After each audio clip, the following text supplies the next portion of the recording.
سلاڤڕاست بینەرن هێژە کوشتەوی خەڵکەکەدی ژە بەرنامەیە دووڕیان دەبووهەوەیە پێشکەشکردن دیر ژە پلێن حزبی نێزیک ژە خودی حزبایەتی و سیاسەتێ مەڵا بەختیار بیرمەند و کەسەتیە سکۆلار و خودیە چەندین پەرتوک و نوێسین و بدەهان دیبەیت و دیدار و بسەدان کۆر و سمیناران و بوویە جەڤەنگێ بەرهەنگاریە سەلەفیەتێ و نەریدگەرایە و هزر و بیرەن ڕادیکال و ئەنتی دیموکراسی لە هەرێما کوردستانê بێ گرنگیدان و گەشەپێدانا چەمکێ هزری هیچ لایەنێکێ سیاسیە دیموکراتی خواست نەشێتن درێژیە بەخەباتە خۆ بدەت و بسەرکەویتن ئەوە گوتنەکە بەڵێ ئیسماڵە بەختیاریە بێ هەبوون و بەرجەستەبوونا کەلتۆرێکە دیموکراسی و هەبوونا هزرێکا ڕۆشنگەر دەستهەڵاتە دیموکراسی ناهێتە دی و ناهێتە پاراستن ئەوە ژیک ئاخفتنەکە دیە بەڵێ ئیسماڵە بەختیارە هەر دەما سیاسەت ji çemkên hizrî varê bû dê hizrên radîkal û tekfîrî civakî bixûkena dayîngeh û zemîne bû duristkirin û damezrandina layenên radîkal û tekfîrî û layenên mirovkuş ev jî dîsan amajeyeke di axiftineka berês mala Bextiyar da Duryana dîmokrasiyet û selefiyetê ku dîsan pertûkeka berês mala Bextiyariye dêkeyne mijara xeleka vê carê ji bernamê Duryan و میوانداریا برای مالا بختیار زور سپاس بو ویدالی ویگل بخیراتی سرسران سرچوان ما آماجه کرده ویری که دیر جی پلین حزبایتی لما وکو برای مالا بختیار متو داد اوام پی خوشه زور سپاس لادار 2015 تفگرک لهرم کردستان حتی پکینان ناوی پلتفرم دابران او سنترک و سنترک وکولین ابستمول جیب ناوی دابرانه پێخەمەت سازدانە گەڤاشتنا لەسەر دەسەڵاتی بۆ هینانەدی جوواکەکێ مەدەنی و دەسەڵاتەکە سکۆلار و پاراستنا مافێن ژنان و مافێن مرۆڤ و هەمە جۆر یعنی جەنابێ تەبخۆ سەرپەرشتیە سەرەکیە پلاتفۆرما دابڕان لەوێرێ جارێ دەستەواژەیەکێ دیە هەی گەل دابڕان هێتە بکار ئینان پەتر وەکی ناوێ بەرنامەم خۆشی وەسایەتی دووڕیان بۆچی دابران و دابران جتشا يعني بكم عربي بين قطيعة يعني بوشي قطيعة زور سپاس بۆم بەرنامە و سپاسانەکەن کە ئێوە لە تەلەڤیزیۆنی بادینان بایەخێکی باشتان داوە بە فکر بە ڕۆشنگەری و بە دابڕانیش سپاسانەکەی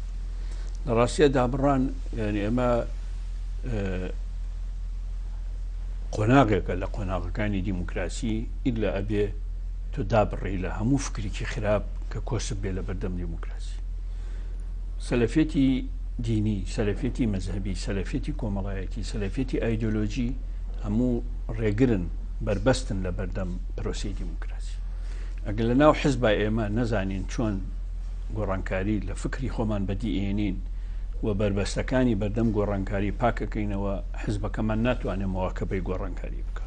لە ناو کۆمەڵ ئەگەر ناتوانین سەر لە نێو کۆمەڵ فۆرماتکەینەوە تەنزیمیکەینەوە بیگونجێنین لەگەڵ ئەم گەشەکردانەوە ئەم گۆڕانکاریانی کە ئێستا هەیە ناتوانین کۆمەڵ بکەین بە دیموکراسی ئەگەر سیستەمی حکومڕانی نەگۆڕین و دانەبڕین لە سیستەمی حکومڕانی کلاسیکی هی سەردەمی جەنگی سارد ئەمە ناتوانین ئەم سیستەمی حکومڕانیە بگونجێنین لەگەڵ گۆڕانکاریەکانی سەردەم لە زەهنی تاکە لە پەروەردەی تاکە لە ناو ژیانی کۆمەڵایەتیە ئەگەر ناتوانین پەروەردەی هزرمان بکەین پەروەردەکەمان بکەینەوە ئێمە ناتوانین دیموکراسی ئەنجام بدەین لە کوردستانە هەواڵان ینی با خەڵک باش لەو حەقیقەتە بزانێت دیموکراسی تەنها ئەوە نییە کە دەسەڵات باسی دیموکراسیەکە دەسەڵاتی دیموکراسی لە دەسەڵاتە لەوێ کۆتاییە بێ کە دەسەڵاتی کۆمەڵایەتی دیموکراسی دەست پێەکە هەر کۆمەڵێک لە ژیانی کۆمەڵایەتی خۆیان پەروەردەی دیموکراسی نەکرێ پەروەردەی ڕۆشنگەری نەکرێ و تاکو کۆی کۆمەڵ بەگشتی نەچینە ناو قۆناغی کرد بۆ قبولکردنی دیموکراسی و بۆ داهێنانەکانی دیموکراسی و بۆ ڕاپەڕاندنی ئەرکەکانی دیموکراسی هەر کۆمەڵەکەمە بکاتەوە دەسەڵات لە دۆڵێکە و کۆمەڵ لە دۆڵێکی ترە ناکرێ ئێمە چاوەڕان بکەین تەنها دەسەڵات لە سەرەوە قەترە دیموکراسی بک بەدەممانە دیموکراسی لەلایەن دەسەڵاتەوە قەترە ناکرێ بەدەمی ئێمە دیموکراسی لە ناو خەڵکەوە لە ناو ژیانی کۆمەڵایەتی و ئەبێ هەڵبقوڵێ من لە هەموو کەسێکی وشیار و تێگەیشتو لە دیموکراسیە پرسم دیموکراسی لە ئەوروپا لە دەسەڵاتەوە بەدیهاتی لە ناو لە سەردەمی ڕەنیسانسەوە لە سەردەمی عەسری نازەوە دوایی لە سەردەمی ئیسلاحی دینیەوە، دوایی لە سەردەمی ڕۆشنگەری یا عەسری تەنویرەوە، دوایی لە سەردەمی مۆدێرنێتەوە لە ناو خەڵکەوە دیموکراسی بەرز بووەوە، ئاخری بە ناچاری حیزبەکان و ڕابەرانی سەردەمی سەدەی هەژدەهەم و سەدەی نۆزدەهەم سیستەمی دیموکراسیان دروست کرد. لای ئێمە کۆلۆنیالیزم و ئیمپەراتۆریەتەکان نەیانهێشت دیموکراسی لە ناو خەڵکەوە گەشە بکە، هەتا گۆڕانکاریەکان وای لێ هات دەسەڵات دروست بکرێت، قەواری دەسەڵات دروست بکرێت، ئەم قەوارەیە بتوانێت ئەرکەکانی دیموکراسی هەتا ڕادەیەک جێبەجێ بکە. 100 ساڵی پرۆژەی دروستکردنی دەوڵەتی نیشتیمانی دیموکراسی ناسیۆنالیزی لە ڕۆژهەڵاتی ناوەڕاست لە دوای سایکس-پیکۆ ئیثبات بوو شکستی خواردووە. ئەمە کەوابێ ئێمە دیسانەوە ئەبێ بە شێوەک لە شێوەکان بەپێی تایبەتمەندیەکانی کوردستان و ڕۆژهەڵاتی ناوەڕاست بگەڕێنەوە بۆ دیموکراسی ناو کۆمەڵ، بۆ هزری کۆمەڵ، بۆ پاکردنەوەی زیری کۆمەڵ. ئەگینا داعش دروست بووە، جەبهەی نەسرە دروست بووە، پێشەوە ئینسار ئیسلام دروست بووە، پێشەوە جوندل ئیسلام دروست بووە، نەقشبەندیەکان دروست بوون، ثواری تەورەت عشرین دروست بووە، ئەنواعی هێزی تیرۆریستی سەلەفی لە عێراق و لە کوردستان دروست بووە، ئەنواعی حیزبی سەلەفی تونڕە و میانەڕەو هەیە. ئەمانە هەمووی وردە وردە بێگومان ئەگەر هزری خەڵک نەگۆڕین، ئەگەر پەروەردەی خەڵک نەگۆڕین، ئەگەر ژیانی کۆمەڵایەتی خۆمان نەکەین بە ژیانێکی دیموکرات و مافەکانی هاوڵاتی و مەدەنی دابین نەکەین، وەشسەر لە نوێ کۆمەڵ تەنزیم نەکەینەوە کە بگوجێ لەگەڵ سەردەمی گیانگیری و ئایندەکانی سەردەمی گیانگیری بێگومان چاوەڕوان بکەین. چەندین هێزی سەلەفی تونڕەوی تر چ لە ناو کۆمەڵ، چ هێزی چەکدار، چ لە ناو مزگەوتەکان، چ لە زۆر شوێنی تر دروست بن و بێنەوە بچنەوە بە گژمانە. دناو جوواکێک وەکی کوردستانە دەکو جوواکێکە نیمچە دای خستە باڕاپەتر و دوورپێچکردە بە هزرێن میتافیزیقی و بە هزرێن سەلەفی، یعنی میکانزما گونجای و یا ئەکتیف یا کارکردنا دابڕان چ دابیتن، یعنی دابڕان بێژن مڕاهەنێ لەسەر چت کەتن بشێتن جوواکی بگۆڕی. جارێ تۆزێک لەسەر فەلسفەی میتافیزیک بوستم. فەلسفەی میتافیزیک لای ئێمە لای هێزە سەلەفی و مەذهەبیەکان وا تێگەیشتون گەڕانەوەیە بۆ سەلەفی ساڵح و هەموو شتێک غیابی عەقڵ بێ، هەموو شتێک لە غەیبیاتەوە بێ. میتافیزیکێت وای نییە. فەلسفەی میتافیزیکی پیاوی گەورەی وەکو کانت فەیلسوفی میتافیزیکی بووە. فەیلسوفی گەورە گەورە لە دنیای خەریکی میتافیزیکێتە کە ینی سراعێکی عەقلانی و سراعێکی مەبدەئی لەسەر دین و لەسەر فەلسفەی لاهوت و لەسەر فەلسفەی خوا و تاکپەرستی و مەذاهب ئەکەن. ئەمانە منطقیان پێیە، ئەمانە دەقیان پێیە، ئەمانە ئەتوانن فەزایەک لە فەزای بیری فەلسفی میتافیزیکی دروست بکەن کە منافەسەی بیری مەتریالیستی بکە. بەڵام لای ئێمە میتافیزیکەکانی لای ئێمە سەلەفێت بەوە تێگەن هەندێک مەزهەری خۆیان بگۆڕن لە جلوبەرگ و لە دەموچاو ئەوانە بگۆڕن و بێن هەندێک خەتابی سەدەکانی ناوڕاست بێنن، خەتابی ئیبنی تەیمیە و مەبنی تەیمیە بێنن و ئەمانە بفرۆشنەوە بە جیلی ئێستاوە بڵێن ئەمە فەلسفەی میتافیزیکیە، ئەمە فەلسفەی ئایدیالیستیە، ئەمە ئەنواعی هەوڵی وا ئەدەن کە هیچی ناگونجێ لەگەڵ فەلسفە بەڕاستی. یعنی فەلسفە هەر ڕەهەندێکی بگریت، هەر ئاراستەیەکی بگری، فەلسفە زۆر قوڵە، چ فەلسفەی مەتریالیستی، چ فەلسفەی دیالکتیکی، چ فەلسفەی میتافیزیکی، چ فەلسفەی ئایدیالیستی، حتا فەلسفەی مۆدێرنەتە و فەلسفەی پۆست مۆدێرنەتە. ئەمە ئەتوانی زۆر لەسەری بوەستین، ئێمە زۆر مناقشەی گەورە لەسەر بکەین. فەلسفەی وجودیەت، فەلسفەی عەبەسیەت، ئەمانە هەموو زۆر مهمن بە باشی تێی بگەین. بەنسبەت ئێمەوە لە دابڕان لە حەقیقەتە ئێمە جارێ زۆر زدی فەلسفەی تەکفیرین. تەکفیریەت لە وڵاتی ئێمە و ئیلحادیەت لە وڵاتی ئێمە بەڕاستی یعنی کارێکە دژمنایەتی دیموکراسی و دژمنایەتی ئازادیە. هەر متەتەڕفێک، هەر تونڕەوێک بێت فەلسفەی تەکفیریە، فەلسفەی لە دینە فەلسفەی تەکفیری بەکاربێنێ، لە ڕۆشنگەریشە فەلسفەی ئیلحادی بەکاربێنێ. ئەمە هەردووکی دوو خەتەرن لەسەر، هەم لەسەر دین و مەزهب خەتەرە فەلسفەی تەکفیری، هەم فەلسفەی ئیلحادی لەسەر فەلسفەی ڕۆشنگەری و دیالکتیک و دیموکراسی خەتەرە. ئێمە هەم تەکفیری ڕەدەکەینەوە لە دین و مەزهبە، هەم ئیلحادی ڕەدەکەینەوە لە فەلسفەی ڕۆشنگەریە، هەردووکی ڕەدەکەینەوە. ئێمە وتومانە خوا و قورئان و پێغەمبەر و هەموو جوانە بە سابتەکان و بنچینە سابدەکانی ئەدیان هەموو دینی ئیسلام بە تایبەتی لە لای ئێمە پارێزراوە و پیرۆزی هەیە لە لای ئێمە بەڕاستی بەڵام ئەمە معنای نییە ئێمە ڕخنە نەگرین لە دەسەڵاتی ئیسلام من ناتوانم بڵێم لە کوشتنی خولەفای ڕاشدین باش بووە ڕخنەی لێگرم ناتوانم بڵێم خالدی بن وەلید کە دەسەڵاتی ئیسلامی خۆیان محاسەبەیان کردووە سەدام تاوانی کردووە لە تاریخا بڵێم ئەمە کارێکی باشی کردووە ناتوانم بڵێم حەجاجی کوڕی یوسوفی سەقەفی کاری باشی کردووە تاوانی زۆر گەورەی کردووە من ناتوانم 76 ئەولادی پێغەمبەر نەوەی پێغەمبەر کوژراون بە تاوانی نەزانم ناتوانم کارەکانی خەوارج بە تاوان نەزانم ناتوانم ئەبە عەباسی سەفاح بەخۆی ئەڵێ سەفاح یعنی خوێنڕێژ بڵێم وەڵی پیاوێکی نورانی بووە ناتوانم سوڵتانەکانی عوسمانی بە پیاوی باش بزانم ناتوانم شاکانی قاجار و سەفەوی بە پیاوی باش بزانم ئەم تاریخە قابلی نەقدە حتى مسائل نصوصی دینی ئەبێ ببینەوە بۆ قۆناغی خۆی بۆ قۆناغی خۆی و ئێستا ئێمە لە سەردەمی عەولەمە ئەژین اجتهادات شتێکی زۆر تەبیعیە بۆ هەموو ئەم ظاهرانەی کە هەیە قابلە لە سەردەمی جەزیرەی عەرەبی و سەردەمی قوڕەیش و سەردەمی سەرهەڵدانی دینی ئیسلام و بوونی پێغەمبەر قابلە لەو سەردەمە ئەنتەرنێت هەبووە سەتەلایت هەبووە چەکی لیزەر هەبووە ئاخر چی هەبووە لەو سەردەمە تا تەفسیری جیاواز نەکەین ئێستا ئەتوانین تەفسیری جیاواز بکەین و دەقە پیرۆزەکانیش بە هیچ شێوەیەک ئێمە توخنی نەکەوین یا هیچ گومانێک لەوە نەکەین کە بڵێن ئازادی عەقیدە دەبێت لابەرین بەعەکسەوە ئەکە ئازادی عەقیدە لا بچێ ئازادی مەزهب لا بچێ مجتەمع تێکەچێت دنافبەرە سەوابەتێن دینی داوی جەنابێتە ئاماژە پێکردی ئەوێن سەوابەت و دنافبەرە تاریخ و شخصیات تاریخی ئیسلامی و مفسرت نص قورئانێژی وەکو سوورانی بێژن ژوولەموویەکی باریکە vêrê yanî her kesek neşêtin ciyawaziyê biketin kanê tu behsê sewabit hat dikey an tu behsê yê şexsiyata û tarîxê û ehdasa dikey yani rexnata berevkî veçî ji ber hindê jî dabran kete ber bijin şala weka hêrişên mala û selefiya û xelkêk û xwe dîndar dizanin yani mîkanîzma jêk cudakirinê an eşkerakirin û diyarkirina wî derzî ew ê barîk an wê miyê barîk yani mîkanîzma wê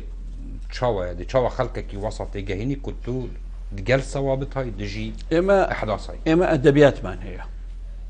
خطابمان هەیە کۆنفرانسمان هەیە با بێن هەمووی دراسە بکەین بزانین ئێمە هیچ ڕخنەیەکمان لە سەوابت گردووە ئایا هێشتومانە کفر و ئلحاد بێتە ناو ئەدەبیاتی دابڕان و ڕۆشنگەری قەت ئەمەمان نێش من مەسئول نیم لەوەی مەلایەکی سەلەفی یا مەلایەک هیچ لەم سەردەمە تێناگا و تااقەتی ئەوەی نییە کتێبێکی بچووکی ئەسەردەمە بخوێنێتەوە کتێبێک لەسەر فەزا بخوێنێتەوە کتێبێک لەسەر فیزیا بخوێنێتەوە کتابێک لەسەر کیمیا بخوێنێتەوە من کتێبێک لەسەر منطق بخوێنێتەوە کتێبێک لەسەر عەقلانیت بخوێنێتەوە کتێبێک لەسەر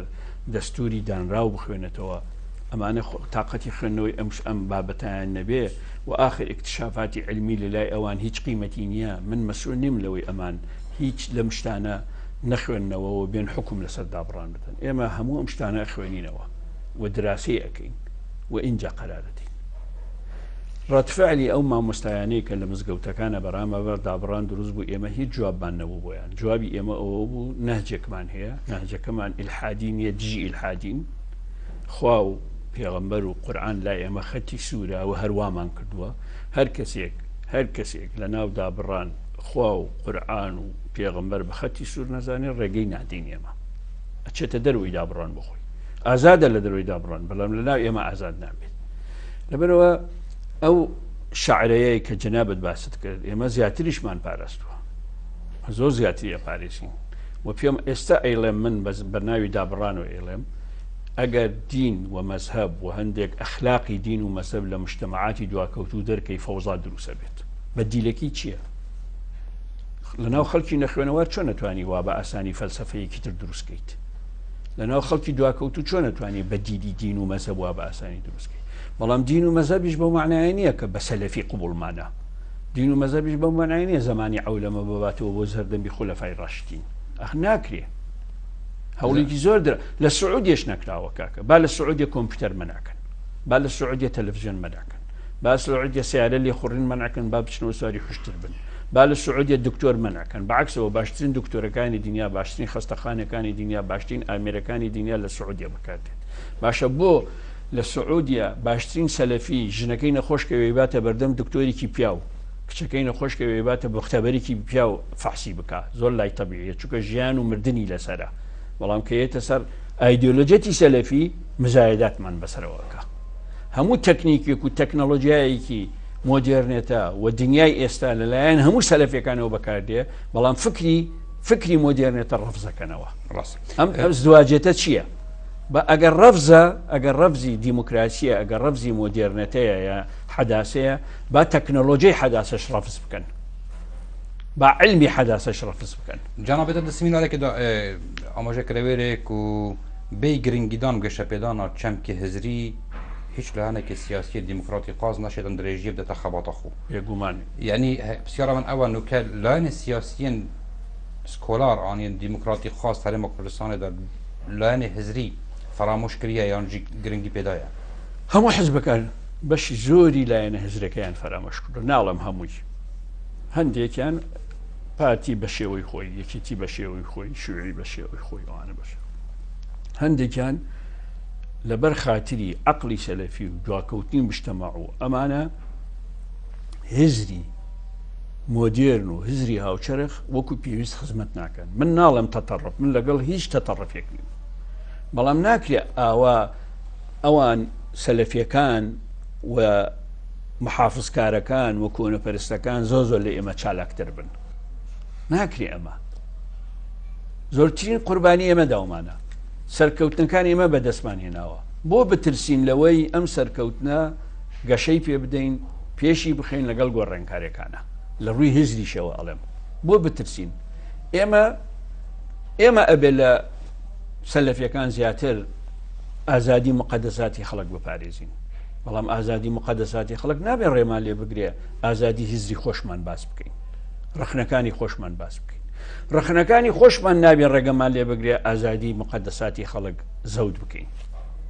ئەم پەیوەندی ئۆرگانیکی ئەم پەیوەندی دیالکتیکی ئەتوانین بپارێزین بەڵانسێک ئەتوانین ڕای بگرین نەترسین باشە ترس دژمنی دیموکراتی ڕاستەقینەیە ئازابین لە پێناوی ئازادی خەڵک دیرچنۆک ناتوانێت ئازادی بەدی بێنێ 2015 پلتفۆرمە دابڕان هەتا دامەزراندن ویدەمی داعش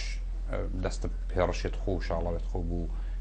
چ عێراقی چ سووریە کرد بوو و بەرەف نزیکترین سنوورێت هەرێما کوردستانی جیهات و حتا گەهشتیانی دەرتورە هەولێرێکی توی سەردەمیدا یعنی داعش هات لەوڕا دابڕان هەتا دامەزراندن یان دابڕان ضرورەک بوو پێویست بوو بەرینگی بێتە دامەزراندن 1999 و نوکە داعش بەرەف نەمان چیتن یعنی دابڕان ئەرکەوێت 1999 ڕۆژنامەی چاودێرمان دەرکردووە هەشت لاپەڕەی لەسەر ئیسلامگەرایە یعنی لەسەر ئایدۆلۆجێتی ئیسلامی حیزبە سیاسیەکان و عەقڵە سەلەفیەکانە 1998 گۆڤارێکمان دەرکرد بە ناوی ڕوانگە و رەخنا یەک ساڵ دەرچوو اختصاص بوو لەسەر فەزای ئیسلام و فەزای نەقد لەسەر عەقڵی سەلەفی لە ئیسلامە زەمینەکانی هەمووی خۆش بوو تا ئێستا ڕۆژنامەی هەفتانەی چاودێر دەرەچێ و رەخنە لەسەر فەزای ئیسلامی سەلەفی بەردەوامە تا ئێستا دەرەچێ خۆ من سەر نووسەرەکەی دوایەوەی کە زانیمان زەمینەی فکری دروستکردنی دابڕان هەیە لە دوای چەند ساڵ لە ساڵی 1999 تا 2015 ئەکا چەند ساڵ کۆی کەرەوە 17 ساڵ ئێمە زەمینەی فکریمان بۆ خۆش کردووە لە دوای 17 ساڵ ئێمە هەر باسی داعش نەبووە هەر باسی جوندە ئیسلام و ئینسار ئیسلامیش نەبووە و کاتە قەرارماندا ئێمە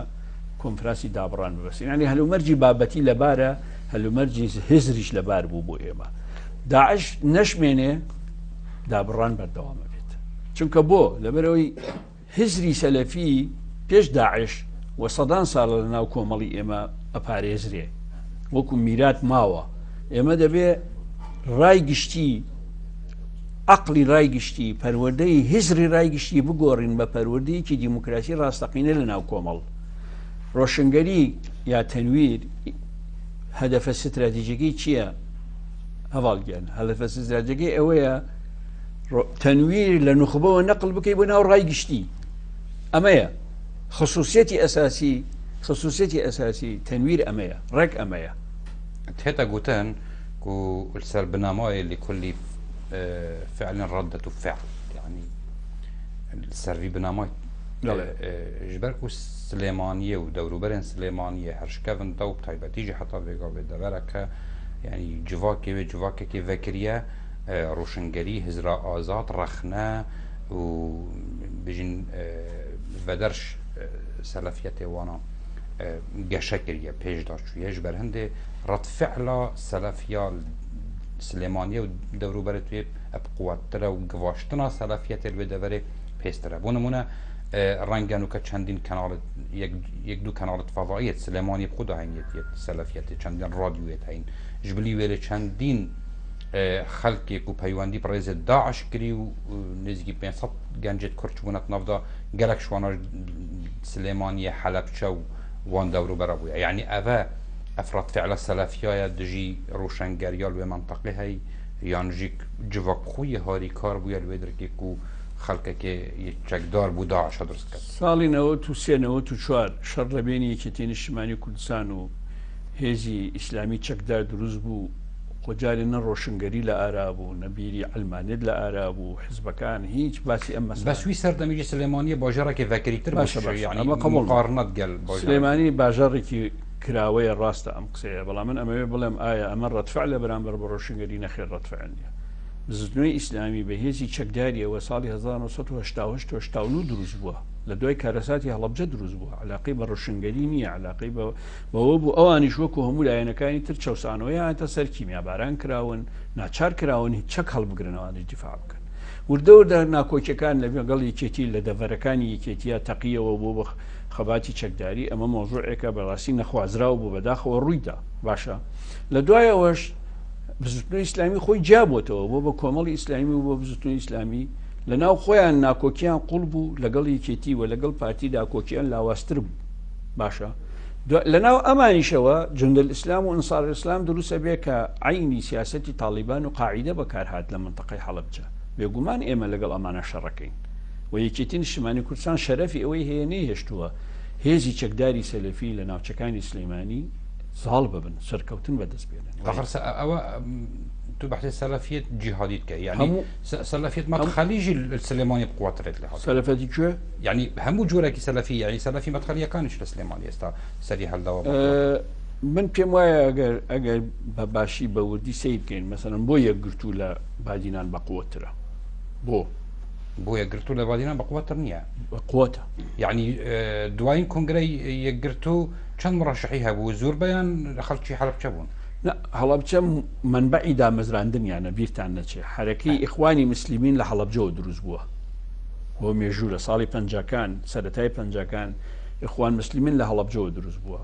مەلا عوسمان مەلا عەلی سەرکردەکانی تریان مەلا محەممەدی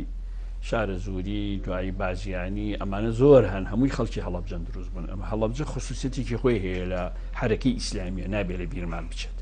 ئەمە جگەلەوەی منتەقەی تەوێڵە و بیارە و هۆرامان کە بەشێکە لە هەڵەبجە مرکزەی تەریقەتی نەقشبەندی بووە لەوێ سلەیمانی مرکزی تەریقەتی قادریە لە مقابلی ئەمە تۆ ئەهمیەتی سلێمانی لەوا بزانە گەورەترین دوو مرکزی تەریقەتی قادری و نەقشبەندی لەوەیە مرکزی ئیخوان مسلیمین لە هەڵەبجەیە ئەنجا لە سلێمانی یەکێتی نیشتیمانی کوردستان دروستە دەورێکی گەورەی هەیە لە خەڵکی لە ناو سلێمانی کۆمەڵی ڕێژدەران دروستە بێ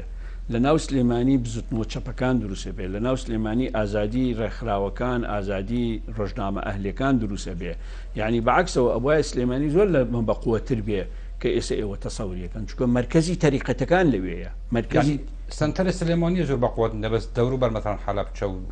منتەقەدی هەرچی حزبەکە ئیسلامیە کوردستانی هەیە وەکو جەنابەت ئاماژە پێکردی منبعەوێ شوێ درکەیە و لێرە هاتیە دامەزراندن ئێستا مەلاکرێکار خەڵکی هەڵەبجە نییە مامۆستا عەلی باپیر خەڵکی هەڵەبجە نییە خەڵکی منتەقەی قەڵاتجێ و ڕانیەیە مەسەڵەن بەشێک لە سەرکردەکانی هەموو هێزە ئیسلامیەکان لە خەڵکی هەولێرن و خەڵکی لای چۆمان و خەڵکی ئەو منتەقەیەن سەبارەت بە 500-600 کەشی چوو بنە ناو داعش بە تەسەوری من ئیحسایەک نەکراوە تا ئێستا 500 چەکداری داعش بەپێی ئیحسایەکانی وەزارەتی ئەوقاف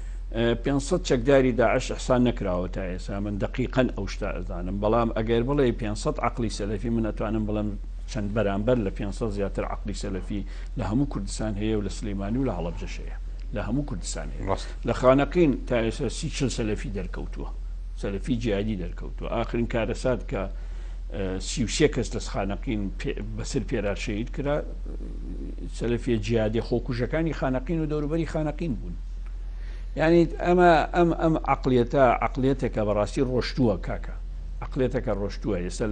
لە هەڵەبجە نەقل بووە بۆ شوێنەکانی ترش نەقل بووە چۆتە هەموو شوێنێک من دڵنیا دەکەم ئەگەر لە شوێنێک هێزێکی داعش لە کوردستان بتوانێت بنکەیەکی گەورەدا بنێ خەڵکێکی زۆر التیحاقی پێوەکە ئەوانەی سەلەفین التیحاقیان پێوەکەن بۆیە من ئەڵێم ئێمە ئەبێ ذهنیەتی خەڵک بگۆڕین چکە ذهنیەتی خەڵک لە پاشخانی عقلی خەڵکە لە میراتی عقلی خەڵکە عقلێتی سەلەفی بە قووەتە بۆیە ئەڵێم دیموکراسی لە دەسەڵاتەوە ئەبێ شۆڕکەینەوە بۆ ناو کۆمەڵ بۆیە ئەڵێم پەروەردەی هزری خەڵک ئەبێ بگۆڕین چکە هزری خەڵک سەلەفێت هەرەوە نیە ئایدۆلۆجێتی سەلەفی دەبێت لە ڕەفتارە سەلەفێت هەیە لە نەدیتا سەلەفێت هەیە لە جلوبەرگا سەلەفێت هەیە لە مەنهەجی خوێندنا سەلەفێت هەیە لە جامیعە عقلی سەلەفی هەیە دیاردەی سەلەفی دروست بووە لە مەعهەدەکانە دروست بووە لە مزگەوتەکانە هەندێک مزگەوت بووە بە منبەری سەلەفی کاکە ئێستا وەزارەتی ئەوقاف بڕیاری باشیان داوە دوماهیک بسیار عادل سەروێ نقطە ڕاوەستم مەسەلا منبەر و مزگەفت سەروێ ڕاوەستم یعنی زۆر جارە برادر هەنات گەلمە دانوستاندنت کەند بێژن آخر یعنی ئەوێ کو هزرا سەلەفی لە هەرێما کوردستانê xwe bijin avday û hêlay geşê biketin her desalat bû desalat jî partî û êketî bûye yani xwedî mala bextiyar berpirsê desteya kargeriya mekteba siyasiya êketî îctimânî Kurdistanê yani keseke yel serê herema qiyada êketiye desalata hikûmî hemî li jêr desalata hizbiya partî û êketî تێدا مەشاندن چل vêrê çil hewlêrê çil Silêmaniyê çil her cihetî ev geşekirina selefiyetê nav mizgefta da yani rêpêdaneke ji layê deshelatê ve û deshelat jî hîn bixûne ئێمە وتمان حەزبەکان وەکو پێویست بایەخیان بە هزر و بە پەروەردە نەدا هزر و پەروەردەی دیموکراسی کەم تەرخەم بوون کاکە لەو بارەیەوە بە یەکێکیشەوە کەم تەرخەم بووین ئەمە یەک دوام مەسەلەی مزگەوت ئێمە